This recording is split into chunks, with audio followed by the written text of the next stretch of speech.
அஸ்ஸலாமு அலைக்கும் வரஹ்மத்துல்லாஹி தஆலா வபரகாத்துஹு. அஊது பில்லாஹி மினஷ் ஷைத்தானிர் ரஜீம். பிஸ்மில்லாஹிர் ரஹ்மானிர் ரஹீம்.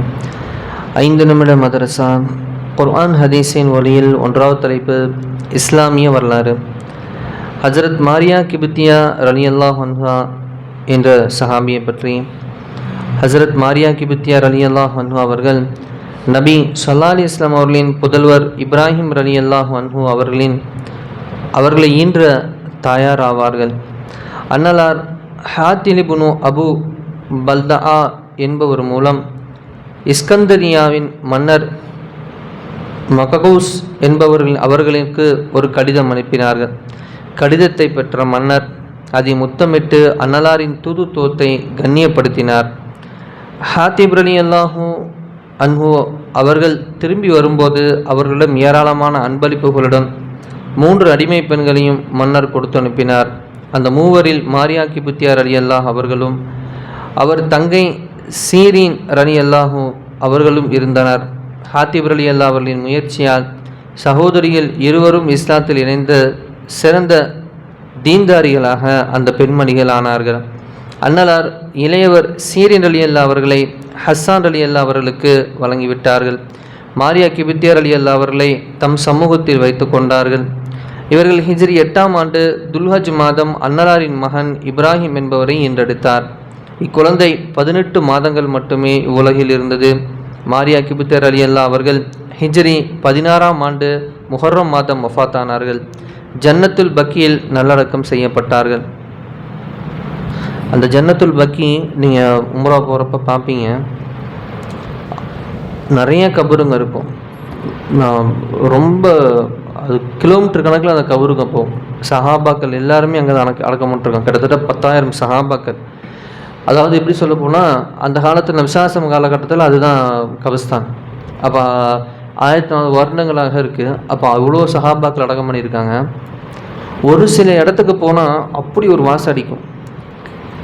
ஒரு சில இடத்துக்கு போனால் அந்த ஆயிஷா ரலியல்லாஹு அவங்களுடைய கபூர், சில முக்கியமான பெண்மணிகள் கபூர்லாம் அங்கே இருக்குது. சஹாய் பெண் அந்த கபூர்கிட்ட போனாலே அப்படி ஒரு வாசம் அடிக்கும். ஆனால் அந்த வாசத்துக்கு அங்கே சம்மந்தமே கிடையாது. அதே மாதிரி சில அங்கே ஆச்சரியத்தை பார்க்கலாம், அந்த மண் அப்படியே வறண்ட மண் தான். ஆனால் சில கபூருக்கு மேலே அப்படியே புல் முளைச்சிருக்க உங்களால் பார்க்க முடியும். வேறு எங்கேயுமே இருக்காது, அந்த கபூரில் மட்டும் புல் முளைச்சிருக்கும். இதுபோல் ஆச்சரியம்னா நீங்கள் அந்த ஜன்னத்துல் பக்கி, இப்போ நான் சொல்கிற அந்த ஜன்னத்துல் பக்கிங்கிற கபிஸ்தானை தான் இப்போ இந்த சஹாபியும் அடக்கம் பண்ணியிருக்காங்க, இந்த பெண்மணி சஹாபியும். அப்போ அந்த இடத்துக்கு போனோம்னா இந்த மாதிரியான பெரும் ஆச்சரியம்லாம் பார்க்க முடியும். எப்படி அடக்கம் பண்ணாங்களோ அந்த சஹாபியோட கபூர் அப்படியே இருக்குது, இன்றைக்குமே இருக்குது. ஒரு சஹாபி அடக்கம் பண்ண கபூர் அப்படியே பார்க்கலாம். அவ்வளோ சஹாபாக்கள் கபூர் வாசம் பயங்கரமாக அடிக்கும்.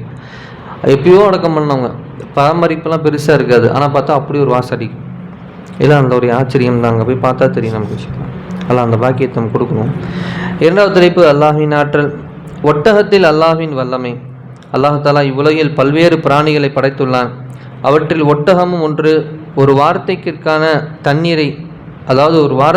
தண்ணீரை தனக்குள் சேமித்து கொண்டு பாலைவன பகுதியில் ஏற்படும் தண்ணீர் தேவையின் போது அதை பயன்படுத்தி கொள்கிற சிறப்பான தன்மையை அல்லாஹ் அதற்கு வழங்கியுள்ளான்.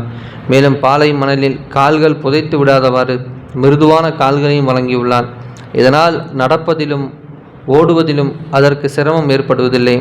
இவ்வாறே அல்லாஹ் தஆலா ஒவ்வொரு விலங்கிற்கும் அதற்கு தேவையான அவசியங்களை தன் வல்லமையால் வழங்கியுள்ளான். 3வது தலைப்பு ஒரு ஃபர்லை பற்றி. தொழுகையில் அமைதி காத்தல். ஸைத் இப்னு அர்கம் ரலியல்லாஹு அவர்கள் அறிவிப்பதாவது, இஸ்லாமின் ஆரம்ப காலத்தில் எங்களில் சிலர் தொழுகையின் போது தனக்கு அருகில் நிற்பவரிடம் பேசிக்கொள்வார்கள். வகூமு லில்லாஹி கானித்தீன், அல்லாஹுக்காக பேசாமல் அமைதியாக நில்லுங்கள் என்ற வசனம் இறங்கியதும் தொழுகையில் பேசுவதை தவிர்த்தோம். விளக்கம்: தொழுகையில் பேசாமல் அமைதியாக இருப்பது அவசியமாகும். நூல் திர்மிதி. 4வது தலைப்பு ஒரு சுன்னத்தை பற்றி. தஹ்னீக் சுன்னத்தாகும். ஹஜ்ரத் அஸ்மா ரலியல்லாஹு அன்ஹா கூறினார்கள், அப்துல்லாஹ் இப்னு ஜுபைர் ரலியல்லாஹு அவர்கள் பிறந்தபோது அக்குழந்தையை அன்னலாரிடம் கொடுத்தேன். அப்போது அன்னலார் பேரித்தம்பலம் கொண்டு வரச் செய்து அதை வாயில் மென்று தமது முபாரக்கான உமிழை குழந்தையின் வாயினுள் வைத்தார்கள். இதுக்கு பேர் தஹ்னீக். 5வது தலைப்பு ஒரு முக்கிய அமலின் சிறப்பு. நரக நெருப்பிலிருந்து பாதுகாப்பு. நபி ஸல்லல்லாஹு அலைஹி வஸல்லம் அவர்கள் கூறினார்கள், அல்லாஹ்வின் அச்சத்தால் அழுத கண்களையும் இறைவழியில் விழித்திருந்த காவல் புரிந்த கண்களையும் நரக நெருப்பு தீண்டாது. 6வது தலைப்பு ஒரு பாவத்தை பற்றி. கீழாடே கணுக்காலுக்கு கீழாக அணிவது. பெருமைக்காக தனது வேஷ்டியை கணுக்காலுக்கு கீழ் தொங்கும்படியாக அணிபவரை அல்லாஹ் தஆலா மறுமை நாளில் அருள் கூர்ந்து பார்க்க மாட்டான் என நபி ஸல்லல்லாஹு அலைஹி வஸல்லம் அவர்கள் பகர்ந்தார்கள். 7வது தலைப்பு உலகத்தை பற்றி. தேவைக்கு மேலான பொருள் ஷைத்தானுக்காக. நபி ஸல்லல்லாஹு அலைஹி வஸல்லம் அவர்கள் ஜாபிர் பின் அப்துல்லாஹ்விடம் கூறினார்கள், ஒரு படுக்கை கணவனுக்கும் மற்றொன்று மனைவிக்கும் 3வது விருந்தினருக்கும் போதுமானது, 4வது உள்ளது ஷைத்தானுக்குரியதாகும். கவனமாக கேளுங்க. தேவைக்கு மேலான பொருள் ஷைத்தானுக்காக. நபி ஸல்லல்லாஹு அலைஹி வஸல்லம் அவர்கள் கூறினார்கள், ஜாபிர் பின் அப்துல்லாஹ்விடம் அவர்கள் கூறினார்கள், ஒரு படுக்கை கணவனுக்கும் மற்றொன்று மனைவிக்கும் 3வது விருந்தினருக்கும் போதுமானது, 4வதாக உள்ளது ஷைத்தானுக்குரியதாகும். நூல் முஸ்லீம். அதாவது வீடுகளிலே பார்க்குறோம், அதிகமாக உங்களுடைய தேவைக்கு அதிகமாக நீங்கள் அப்படியெல்லாம் கட்ட வேணாம் அப்படிங்கிறது தான் அதனுடைய நோக்கம். 2, 3 உறவினருக்கோட சேர்த்து நிறைய கட்டி வச்சுருக்கோம்னா அதெல்லாம் நீங்கள் ஷைத்தானுக்காக விட்டு வச்சுருக்கீங்கன்னு சொல்கிறாங்க நபி ஸல்லல்லாஹு அலைஹி வஸல்லம். 8வது தலைப்பு மறுமையை பற்றி. மறுமையின் அபாய காட்சி. குர்ஆனில் அல்லாஹ் தஆலா கூறுகிறான், மறுமை நாள் எப்போது வரும் என்று ஏளனமாக காஃபிர்கள் கேட்கிறான். அந்நாளில் பார்வையும் மழுங்கி சந்திரன் ஒளியும் மங்கி சூரியனும் சந்திரனும் ஒன்று சேர்க்கப்பட்டு விடும்போது தப்பித்துக்கொள்ள எங்கும் விரண்டோடுவது என்று மனிதனெல்லாம் கேட்பான். இல்லை இல்லை, தப்பவே இடமில்லை என்று அவனுக்கு கூறப்படும். அந்நாளில் இறைவனிடம்தான் உனக்கு தங்குமிடம் உண்டு என சூரா கியாமாவிலே அல்லாஹ் சுப்ஹானஹு வ தஆலா பேசுகிறான். 9வது தலைப்பு நபி வழி மருத்துவம். நிமோனியாவுக்கு சிகிச்சை. நிமோனியாவுக்கு ஜைத்துன் எண்ணெய் குடிப்பது பயனளிக்கும் என்று நபி ஸல்லல்லாஹு அலைஹி வஸல்லம் அவர்கள் கூறினார்கள். 10வது தலைப்பு குர்ஆனின் அறிவுரை. அல்லாஹ்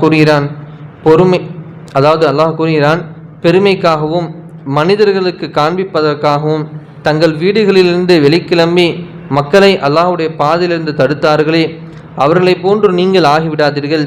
அவர்கள் செய்வதை அல்லாஹ் சூழ்ந்து அறியக்கூடியவனாக இருக்கிறான். சூரா அல்ஃபாவில் அல்லாஹ் கூறுகிறான். வல்லல்லாஹ் இந்த நிலவை கேட்டமோ அதன்படி அமல் செய்யக்கூடிய பாக்கியத்தையும், கலிமாவுடைய வாழ்க்கையை வாழ்ந்து கலிமாவுடன் மரணிக்கக்கூடிய பாக்கியத்தையும், ஜன்னத்துல் ஃபிர்தௌஸ் என்னும் சொர்க்கத்திலேயே நபி ஸல்லல்லாஹு அலைஹி வஸல்லம் உடன் இருக்கக்கூடிய, மேலும் அங்கிருந்து காலை மாலை அல்லாஹ்வை பார்க்கக்கூடிய பாக்கியத்தையும் அல்லாஹ் நம் அனைவருக்கும் தந்தல் புரிவானாக. சுப்ஹானல்லாஹி பிஹம்திஹி சுப்ஹானக்கல்லாஹு பிஹம்திக அஷ்ஹது அல்லா இலாஹா இல்லா அன்த அஸ்தக்ஃபிருக வ அத்தூபு இலைக். ஆமீன். ஹைரி சுப்ஹான ரப்பிக ரப்பில் இஸ்ஸத்தி அம்மா யசிஃபூன் வ ஸலாமு அலல் முர்ஸலீன் வல்ஹம்துலில்லாஹி ரப்பில் ஆலமீன். ஸல்லல்லாஹு அலா முஹம்மது ஸல்லல்லாஹு அலைஹி வஸல்லம். ஸல்லல்லாஹு அலா முஹம்மது ஸல்லல்லாஹு அலைஹி வஸல்லம். ஸல்லல்லாஹு அலா முஹம்மது யா ரப்பி ஸல்லி அலைஹி வஸல்லம். அஸ்ஸலாமு அலைக்கும் வரஹ்மத்துல்லாஹி தஆலா வ பரகாத்துஹு.